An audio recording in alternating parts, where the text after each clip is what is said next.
সবগুলি লিখা বা লিখা ছবি বা এই জাতীয় যা কিছু থাকবে সবগুলি একসাথে সিলেক্ট হয়ে যাবে। যেমন আমি সিলেক্ট অল দেওয়াতে যা আছে সব একসাথে সিলেক্ট হয়ে গেছে। আমাদের যদি কখনো সব একসাথে সিলেক্ট করা দরকার হয় আমরা সিলেক্ট থেকে সিলেক্ট অল দিব অথবা কিবোর্ড শর্টকাট কন্ট্রোল এ ইউজ করব। এরপরের অপশন আছে আমাদের সিলেক্ট অবজেক্ট।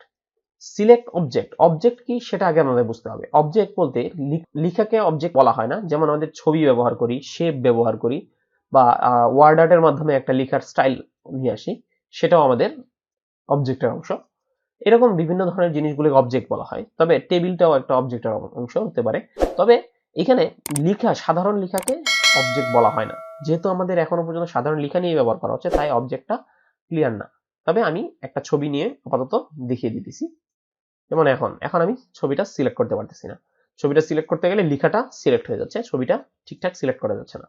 যদি এমন সিচুয়েশন চলে আসে যে আমি ছবিটাকে সিলেক্ট করতে পারতেছি না, বাট আমাদের ছবি বা শেপ বা টেবিল শুধুমাত্র অবজেক্টটা সিলেক্ট করা দরকার, কিন্তু লিখার নিচে থাকার কারণে বা লিখার সাথে থাকার কারণে আমি অবজেক্টটা সিলেক্ট করতে পারতেছি না, সেই ক্ষেত্রে আমরা সিলেক্ট থেকে সিলেক্ট অবজেক্ট অপশনের মাধ্যমে জাস্ট এইখানে এখন যদি আমি লিখার উপরেও ক্লিক করি তাহলে আমাদের সেই অবজেক্টটাই সিলেক্ট হবে, ছবিটা লিখাটা সিলেক্ট হবে না।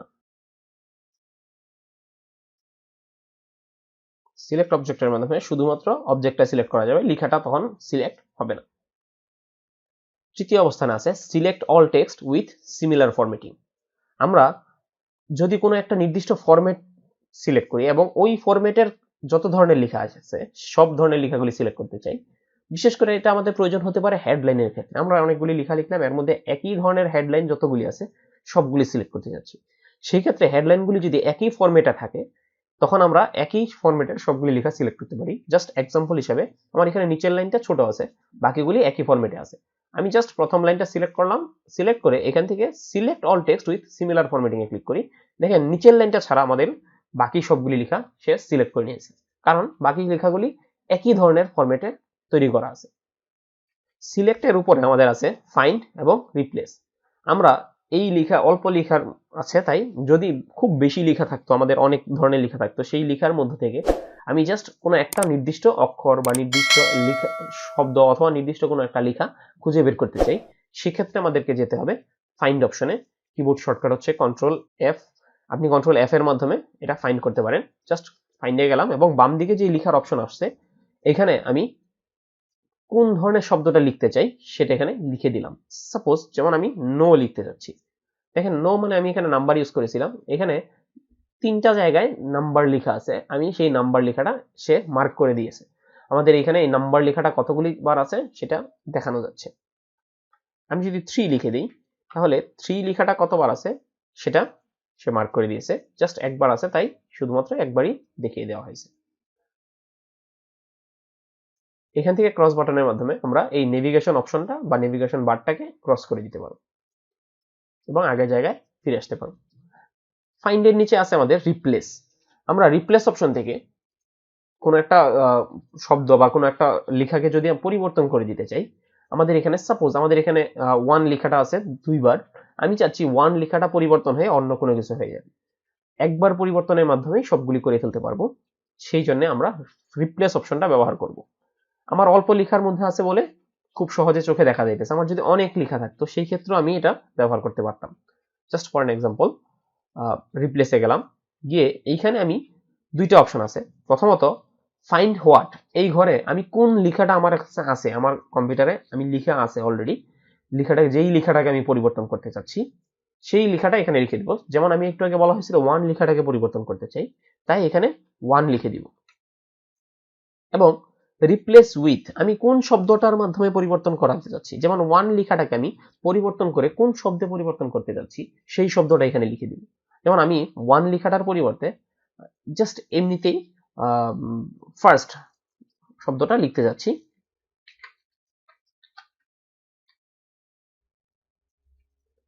আমি এখানে 1 লেখাটার পরিবর্তে ফার্স্ট লেখাটা দিয়ে দিতে যাচ্ছি।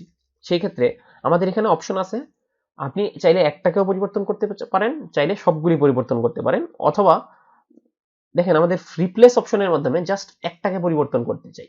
আর রিপ্লেস অপশনের মাধ্যমে যদি একটাকে পরিবর্তন করতে চাই, কোন একটা পরিবর্তন করতে চাই সেটা সিলেক্ট করার জন্য আমাদের ফাইন্ড নেক্সট এর মাধ্যমে একটার পরে একটা সার্চ করে বের করতে হবে এবং কম্পিউটারকে জাস্ট সিলেক্ট করে দিতে হবে যে আমি কোনটা পরিবর্তন করতে চাই।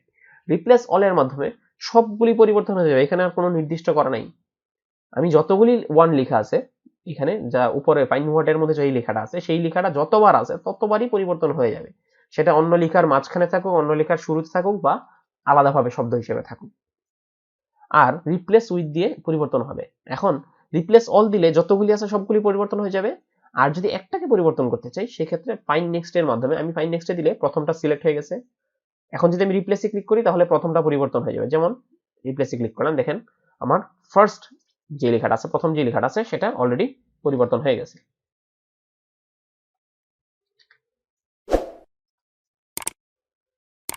আর যদি রিপ্লেস অল দেই তাহলে, বা ফাইন নেক্সট থেকে প্রথমটা পরিবর্তন যদি দ্বিতীয়টাতে যাই তাহলে দ্বিতীয়টাতে গিয়ে রিপ্লেস দিলে দ্বিতীয়টা পরিবর্তন হয়ে গেছে, এবং আমাকে বলতেছে এরপরে আমাদের আর কোনো এই লেখাটা নেই, যেমন ওয়ান লেখাটা এরপরে আর নেই, তাই আর দেখাচ্ছে না। এখানে দেখেন we have reached the end of the document, মানে সে এইখানে যে সার্চিং অপশন আছে সেই সার্চিং থেকে অলরেডি শেষ করে ফেলছে, আর এখানে নেই, তাই আমি নো দিয়ে দিব। জিজ্ঞেস করতেছে আবার ফার্স্ট থেকে সার্চ করতে চান কিনা, আমি যেহেতু চাই না তাই নো দিয়ে দিলাম।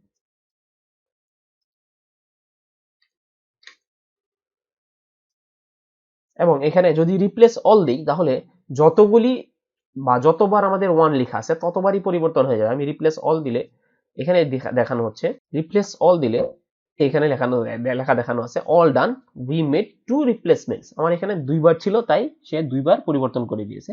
আমি যদি ওকে করে দিই তাহলে আমাদের এই দুইটা পরিবর্তন অলরেডি কনফার্ম হয়ে গেছে এবং পরিবর্তন হয়ে গেছে। কাজ হয়ে গেলে আমরা ক্লোজ বাটনের মাধ্যমে এখান থেকে বেরিয়ে যাব।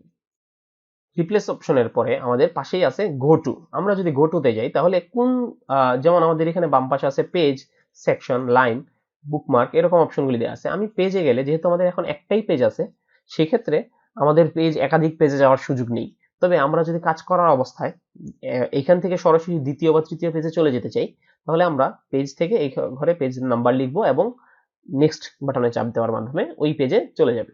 যেহেতু এখন পেজ নাই তাই আমি লাইনের মাধ্যমে লাইনটাতে দেখানো হচ্ছে। আমি চাচ্ছি এখান থেকে আমার দ্বিতীয় লাইনে আছে, আমি চাচ্ছি পঞ্চম লাইনে চলে যেতে বা চতুর্থ বা তৃতীয় লাইনে চলে যেতে। সেই ক্ষেত্রে আমি এখানে যেই লাইনে যেতে চাই, যেমন আমি তৃতীয় লাইনে যেতে চাচ্ছি তাই 3 লিখবো এবং গো টু তে ক্লিক করে দিব। দেখেন আমাদের এটা, এবং কাজ শেষ, ক্লোজ দিয়ে দিই। আমার কার্সরটা অলরেডি তৃতীয় লাইনে চলে আসছে। আমাদের হোম মেনু এর জন্য এতটুকু অপশনই আমাদের প্রয়োজন ছিল, এবং এই অপশনগুলির মাধ্যমে আমরা হোম মেনু এর সবগুলি কাজ সুন্দরভাবে সম্পন্ন করতে পারবো। হোম মেনু এর পরে আমাদের আসে ইনসার্ট। ইনসার্টে প্রথমেই আছে আমাদের পেজেস। পেজেস থেকে আমরা কভার পেজ নিতে পারি, একটা নতুন খালি পেজ নিতে চাইলে সেটা নিতে পারবো, পেজটাকে ব্রেক করতে পারবো, যেমন আমরা লাইন ব্রেক করেছিলাম, একটা লাইন থেকে নিচে লাইনে যাওয়ার জন্য লাইনটা ব্রেক করতে হয়। একইভাবে একটা পেজে আমি আর অন্য কোনো কাজ না করে পরবর্তী পেজে যেতে চাইলে সেটাকে পেজ ব্রেক করতে হয়। প্রথমে আমাদের আছে কভার পেজ। আমরা কাজ করার সময় অনেক সময় আমাদের কভার পেজ তৈরি করতে হয়। যদি কখনো কোনো কভার পেজ তৈরি করতে হয় সেই ক্ষেত্রে আমরা কভার পেজ থেকে নিতে পারবো। কভার পেজে আসলে আমাদের ডিফল্ট ভাবে ওরা কিছু কভার পেজ তৈরি করে দিয়েছে, আমরা চাইলে ওদেরটা নিয়ে মডিফাই করে ব্যবহার করতে পারি। আর যদি আমরা টেবিল, পিকচার বা আমাদের ইনসার্টের বাকি অপশনগুলি শিখে নিতে পারি তাহলে আমাদের ওই কভার পেজগুলি সচরাচর প্রয়োজন হবে না, নিজে নিজেই ইনশাআল্লাহ আমরা ওই কভার পেজ বা যে কোনো একটা কভার পেজ নিজেরা তৈরি করতে পারবো। তবে যদি আমাদের প্রয়োজন এখান থেকে নেওয়ার মতন প্রয়োজন হয় সেই ক্ষেত্রে আমরা কভার পেজে যাব এবং এইখানে যে ধরনের কভার পেজগুলি তৈরি করা আছে যে কোনো একটা কভার পেজে আমরা ক্লিক করার মাধ্যমে ওই কভার পেজটা নিয়ে নিতে পারবো। সাপোজ আমি এই কভার পেজটা নিতে যাচ্ছি, তাই এটাতে ক্লিক করার মাধ্যমে দেখেন এখন আমাদের উপরে একটা কভার পেজ চলে আসছে। আগে আমাদের পেজ ছিল একটা, এখন হয়ে গেছে দুইটা। আমি যদি মাউসটা একটু নিচের দিকে যাই, এই যে এখানে দুইটা কভার পেজ বা দুইটা পেজ চলে আসছে, প্রথমটা কভার পেজ, দ্বিতীয়টা আমাদের পেজ। আমি যদি প্রথমটা কভার পেজের মধ্যে যাই, এই উপরের ডিজাইনটা আসলে সাধারণত পরিবর্তন করা হয় না বা আমরা সচরাচর পরিবর্তন করি না, তবে আমাদের লেখাগুলিকে পরিবর্তন করি। তাই যেই লেখাটাতে পরিবর্তন করতে চাই জাস্ট মাউসে একটা ক্লিক করার মাধ্যমে কিবোর্ড থেকে যা লিখবো সেই লেখাটাই এখানে চলে আসবে।